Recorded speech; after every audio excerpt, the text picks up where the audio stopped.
Hello, everyone. So in this video, I'm going to analyze an article that featured in the Hindu. The article is titled WHO Decision to Recommend a Pause in the Supply of Covaxin. Students, after understanding what the author has to say in this article, I'm also going to cover details of vaccines approved in India and snapshot of India's vaccination drive. So let's get started. Students, the article is titled A Pause to Reflect on WHO Decision to Recommend a Pause in the Supply of Covaxin. So students, the World Health Organization, it has decided to recommend a pause in the supply of Covaxin for export, and this is a very worrying development for India. The reason why WHO has recommended a pause in the supply of Covaxin is that there have been certain deficiencies found in production facilities, students, right? So the production facilities that we have in India that produce Covaxin vaccine, those production facilities have not been able to meet the global norms or the safety norms, safety and hygiene norms for vaccine production. And given these deficiencies, WHO has objected, students. The countries should consider alternative vaccines suggested that Covaxin is safe and effective, students. So even though WHO has, recommended that India should stop the supply of Covaxin to other countries, however, it has also pointed out that the vaccine is safe and effective, right? So not that the safety or the effectiveness of the vaccine is in any way compromised. It's just that because the production facilities are deficient in certain aspects, therefore, it should stop the export, students. And in the meantime, the other countries to which India has been, exporting the vaccines, those countries should consider alternative vaccines. So obviously, students, that would hurt the economic prospects for India.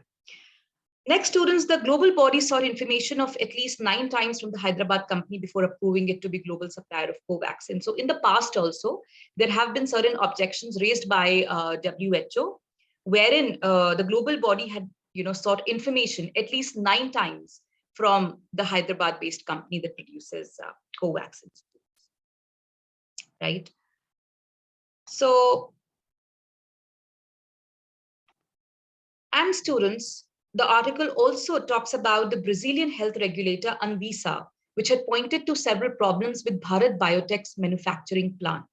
So we all know it's the Bharat Biotech that manufactures or produces Covaxin. So the Brazilian health regulator had also pointed to some problems. And while India is no stranger to making and supplying billions of vaccine doses, it has historically done so with the benefit of time, students. So basically what the article says is that not that India is producing vaccine for the first time and not that it is not aware of the global norms for production facilities that need to be met. But what the article says is that India has been facing these issues. In fact, this is a problem that has been faced in other countries also, other manufacturers as well. That what happened was that pandemic is something that was unprecedented, students. Nobody was prepared for the intensity and scale of the spread, So all the manufacturers, they were working with strict time constrained, students, right? So there were time and resources constrained, because of which the production had to be done in very short span of time, short turnaround time. So because of this, certain, aspects of production seems to have been compromised. And that is natural, students, right? So other companies, like it's mentioned, other companies internationally too have made mistakes in supply. And the defining characteristic of a vaccine is its safety profile, and its acceptability is premised on its makers and the regulators being transparent about it all the time, students. So basically, students, what would promote Covaxin as a vaccine against COVID-19 around the world, right? The fact, that who manufactures that vaccine? What is the reputation of the manufacturer? What is the safety profile, students? What is its acceptability? And obviously this development wherein the WHO has raised objections about the manufacturing facilities, this would certainly deter countries from, importing our vaccine, and that would certainly hurt our economic prospects. And both the government and Bharat Biotech, therefore, should strive for better public communication on these fronts, right? Now, students, let's quickly understand what is the COVID-19 vaccination status in India. So students, India has now approved 9 vaccines, 3 of which have been developed in India. So 3 of them have been indigenously developed. And the country has administered over 1.8 billion vaccine doses since its vaccination drive began in January 2021. So we all know that we started our vaccination drive last year on the vaccination day. And so far, 1.8 billion vaccine doses have been administered. Around 94% of the adult population of the country has received at least 1 dose, and over 80% of the adult population has been covered by both doses. This has been the coverage. I think India has done exceptionally good in this. The scale at which it is done, the speed with which it is done, I think we have been able to clearly do much better than our global counterparts, students. In fact, to put things in perspective for you all, during our peak time, students, if we talk about the rollout, during our peak time, we vaccinated about 25 million people in one single day. That is equivalent to, the population of Australia. And we've done much better when it comes to the whole rollout, even in comparison to some of the best and the most advanced countries of the world. Next, students, as it is written here, that since 10 January, India has been administering booster shots to healthcare and frontline workers and those above 60 with comorbidities. So we all know that we started, how the rollout happened, that we initially started for, people aged 60 plus and for the health workers and the frontline workers. But now, students, we have covered that population. And now we are administering booster shots to healthcare and frontline workers and people with above the age of 60 with comorbidities, with certain diseases, who are at an increased, who are more prone to catch the disease. And a vaccine program for 15 to 18-year-olds also began in January. More than 75% have received the first dose. So we are done with 15 to 18 years old as well.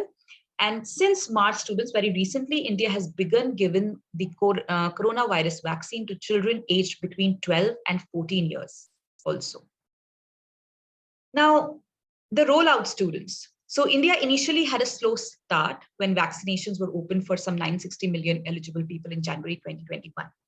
And we did face some logistical problems. There were supply bottlenecks, there were vaccine hesitancy. This was a very prominent problem that was faced by our government, that there was this was primarily because of rumors and grapevine and misinformation, that there was this huge vaccine hesitancy among the population, among the people of India. So that was another major barrier that the government faced.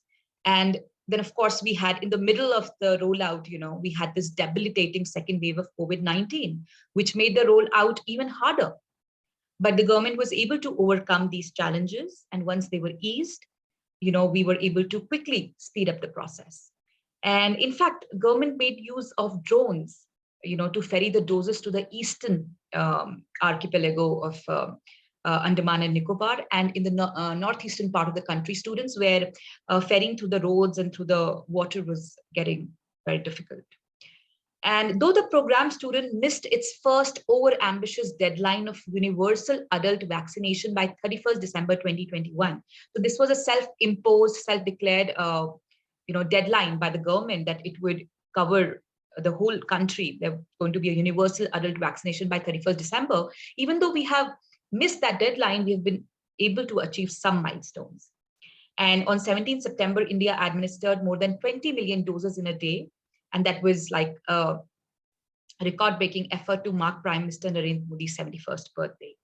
And in October, it crossed the 1 billion mark to become the second country after China to do so. We're only the second country in the world to cross the 1 billion mark, and that too in such a short span of time. Now, students, let's quickly understand which vaccines is India using. So India is currently using 4 vaccine students, the Oxford AstraZeneca jab, known as Covishield. So one is Covishield, of course, we all know about it. The next is Covaxin, produced by Bharat Biotech in, partnership with ICMR. And then, of course, Russian-made Sputnik 5 and now Corbevax. So these are the 4 vaccines that are being currently used in the country, actively used for vaccination students. And Covishield has accounted for over 90% of the doses given to adults so far. Corbevax students, it is a protein-based vaccines manufactured by Biological E. Students, you should know the name of the vaccine and the manufacturer. This is very important. For example, Covishield is manufactured by Oxford AstraZeneca, right? So that is manufactured by Serum Institute of India, but it got the license from Oxford AstraZeneca. And then, of course, we have Covaxin by Bharat Biotech, ICMR, and the Virology Institute in Pune. And then we have Russian-made Sputnik 5 and Corbevax, right? So you should know all this. So students, Corbevax that has recently got the authorization from India's drug regulator, and for the age group of 12 to 18 years. And students, Cipla would be importing Moderna's vaccine. It has got the, like the authorization to import Moderna vaccine students, which is considered to be the most effective vaccine, COVID-19 vaccine so far, with 95% efficacy. And in February, it also approved a new single-dose vaccine, Sputnik Light, a component of Sputnik 5 students. Now, students, Covishield accounts for over 85% of the doses given so far.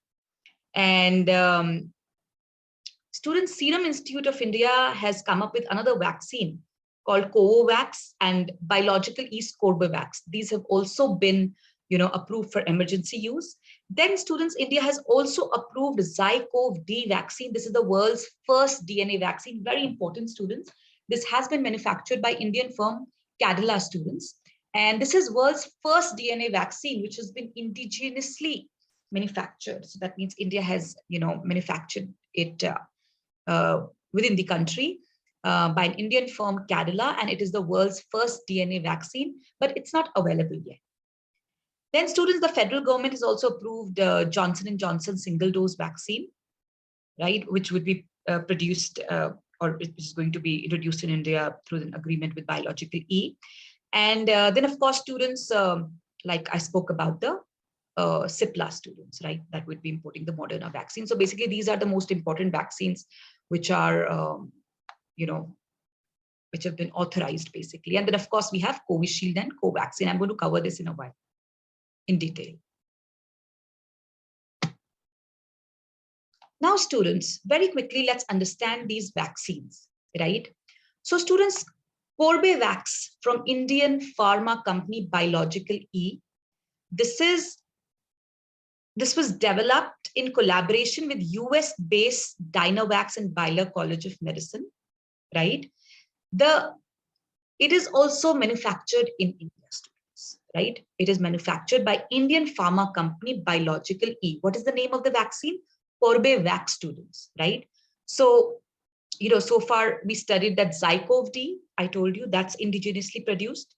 Covaxin is indigenously produced, students, and Corbevax. These are the 3 vaccines that are produced within the country by Indian firms, right?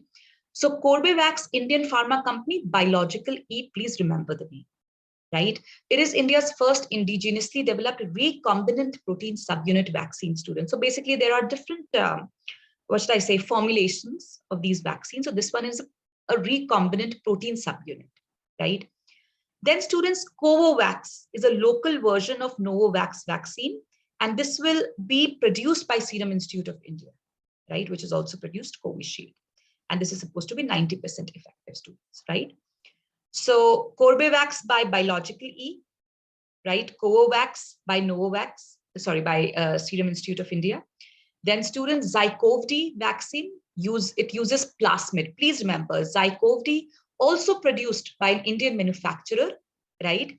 Cadila Healthcare. And it uses the plasmid technology. Please remember, plasmid technology, right? The way this one, Corbevax, it was recombinant protein, students.